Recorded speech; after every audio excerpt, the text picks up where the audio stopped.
Assalamualaikum warahmatullahi wabarakatuh. Di sini kami dari kelompok 6 ingin mempresentasikan hasil kerja kami tentang mereview film Asimetris yang beranggotakan Aditya, Hilal Sigit, Reza Herdiansah, dan Seli Desvianda. Halo semuanya, Assalamualaikum warahmatullahi wabarakatuh. Saya Hilal Sigit Prasetyo dari kelompok 6. Kami akan mereview film yang berjudul Asimetris, film dokumenter yang dibuat oleh Watchdog. Film ini menceritakan bagaimana sisi lain dari PT Kelapa Sawit di Indonesia dan kegunaan kelapa sawit itu sendiri. Film ini menceritakan tentang bagaimana cara pembukaan lahan kelapa sawit di Indonesia dengan cara membakar hutan yang menyebabkan kerusakan lingkungan dan polusi, dan yang terkena dampak itu adalah manusia sendiri. Adapun dampak yang akibat polusi adalah batuk, sesak napas, dan parahnya akibat polusi ini bisa menyebabkan 19 orang meninggal dunia. Menurut kami, dampak dari pembukaan lahan dengan pembakaran hutan di Kalimantan membuat masyarakat membuka mata dengan pentingnya menjaga kelestarian alam dan keseimbangan hutan sebagai paru-paru dunia. Kelapa sawit memang menjadi usaha primadona. Di samping penggunaannya yang semakin luas, tanaman ini juga cocok ditanam di Kalimantan karena tanah di Kalimantan memiliki struktur yang gambut. Akan tetapi pihak pengembang baik pemerintah, perusahaan maupun swasta semakin terlena dengan kebutuhan minyak sawit yang semakin luas. Maka mereka pun melakukan pembukaan lahan dengan pembakaran hutan untuk mendapatkan lahan yang semakin luas demi meningkatkan produksinya. Dampak yang terjadi eksploitasi hutan yang berlebihan ini sangat fatal, terutama kabut asap hasil pembakaran hutan, limbah dari kelapa sawit yang merusak ekosistem air, jeleknya kualitas air untuk rumah tangga, serta kerusakan tanah bekas penanaman kelapa sawit. Pemerintah di sini dimohon untuk bertindak lebih tegas dalam memberikan izin maupun menindaklanjuti pihak-pihak pengembang yang eksploratif dengan sanksi yang tegas. Meningkatnya ekonomi bangsa di sektor pertanian seperti ini memang efektif, tapi harus memperhatikan keseimbangan alam, menjaga daerah, serta kesesuaian rencana tata ruang wilayah juga harus sangat diperhatikan. Di Indonesia sendiri ada 3 pulau besar yang menjadi pemasok sawit terbesar, yaitu Pulau Papua, Pulau Kalimantan, dan Pulau Sumatera.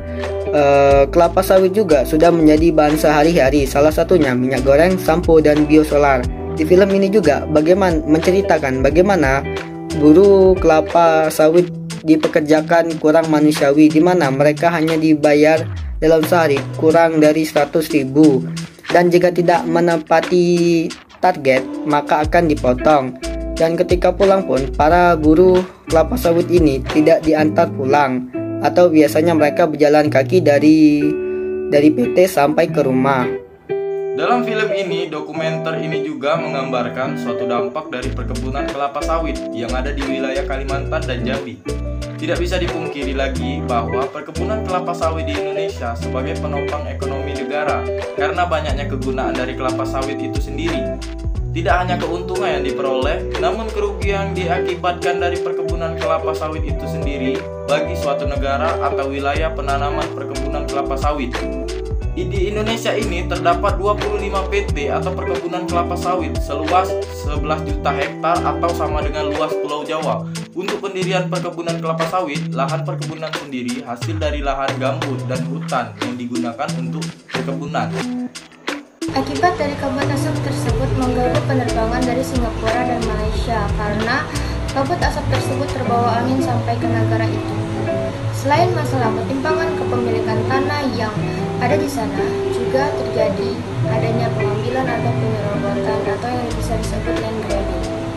Lahan yang dilakukan oleh pihak PT Perkebunan Kelapa Sawit sehingga menimbulkan masalah. Dalam penegakan pelanggaran ketimpangan dan penyerobotan tanah ini sangat sulit dilakukan karena adanya aparat yang berwajib dan telah ikut andil dalam terjadinya masalah ini. Mulai dari pemberian izin yang tidak mengindahkan tata ruang yang ada dan merusak tanah, serta proyek irigasi untuk mengairi proyek 1 juta sawah juga pun rusak. Kelapa sawit merupakan penghasilan devisa terbesar di Indonesia Tidak bisa dipungkiri bahwa kebutuhan kelapa sawit semakin hari semakin meningkat. Pentingnya kelapa sawit dalam menunjang kehidupan manusia mulai dari makanan, peralatan kosmetik, peralatan mandi, biokimia, dan yang lainnya. Bahkan di masa yang akan datang, kelapa sawit dijadikan bahan bakar untuk campuran aftur. Namun, melihat film dokumenter ini, kita menjadi tahu, ternyata cukup banyak masalah yang ditimbulkan dari perkebunan kelapa sawit ini, terutama masyarakat di sekitar perkebunan kelapa sawit. Tidak sedikit lahan yang dibutuhkan untuk dijadikan perkebunan kelapa sawit. Hutan-hutan di Indonesia dibabat habis untuk dijadikan perkebunan kelapa sawit. Film ini juga menyampaikan potret ketimpangan sosial.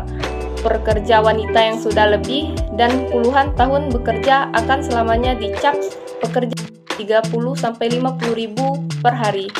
Pekerja lepas yang artinya tidak ada UMR, tunjangan di hari tua, atau asuransi ketika sakit. Gaji harian hanya bisa untuk makan, mengingat harga pokok di luar Jawa jauh lebih mahal. Kedepannya agar lebih diperhatikan lagi pemanfaatan dan dampak dari perkebunan kelapa sawit ini. Semoga pemerintah lebih memperhatikan agar industri ini berjalan tanpa mengganggu aktivitas maupun masyarakat sekitarnya.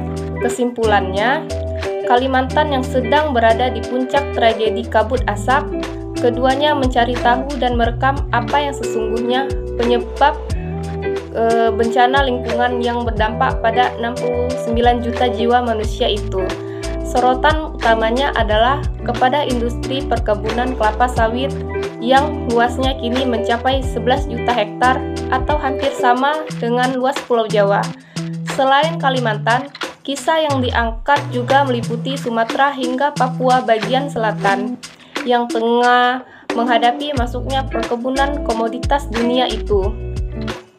Asimetris tak hanya melihat lebih dekat bagaimana dampak industri perkebunan penghasil devisa terbesar itu bagi masyarakat dan lingkungannya, juga menyuguhkan bagaimana pengaruh industri bahkan terhadap diri kita dari mulai kamar mandi, dapur, sampai kendaraan.